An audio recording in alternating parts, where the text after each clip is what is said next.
বিশ্বনবী পাগলের মতো একবার হাউজে কাউসারে যাবেন, একবার সিরাতে যাবেন, একবার পুলসিরাতের দিকে, একবার হাউজে কাউসারের দিকে পাগলের মতো দৌড়াতে থাকবেন।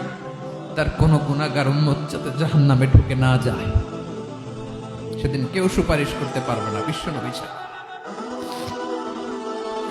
এজন্য 5 নম্বর আল্লাহ বললেন, মান যাল্লাযী ইয়াশফাউ ইনদাহু ইল্লা বিইযনিহি।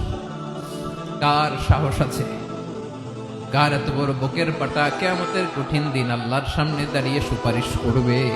কারো ক্ষমতা, কারো ক্ষমতা নাই। বিশ্বনবী সেদিন সিজদায় পড়ে উম্মতের জন্য কাঁদবেন, সবাই কাঁদবে, নফসি নফসি, আল্লাহ আমারে বাঁচাও, আল্লাহ আমারে বাঁচাও। বিশ্বনবী বলবেন, উম্মতি উম্মতি। বিশ্বনবী আমার জন্য কাঁদবেন, আপনার জন্য কাঁদবেন, আমাদের জন্য সেদিন কেঁদে কেঁদে জাহান্নামের দরজায় দাঁড়িয়ে আমাদেরকে টেনে টেনে জান্নাতে ঢুকাবেন।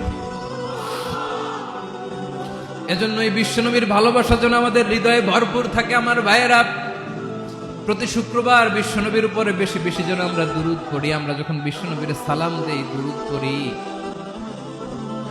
একদল স্পেশাল ফেরেশতা আছে যারা বিশ্বনবীর দুরূদটা নিয়ে সরাসরি বিশ্বনবীর রওজায় যায়, যে বলে অমুকের বেটা অমুক আপনারে সালাম দিয়েছে। বিশ্বনবী নিজ কবরের থেকে নিজেই সালামের উত্তর দেয়। বিশ্বনবীর ভালোবাসা যেন আমাদের হৃদয়ে থাকে, বিশ্বনবীর সুন্নাহ দিয়ে যেন আমাদের জীবনটাকে সাজাই। পারা যাবে ইনশাআল্লাহ।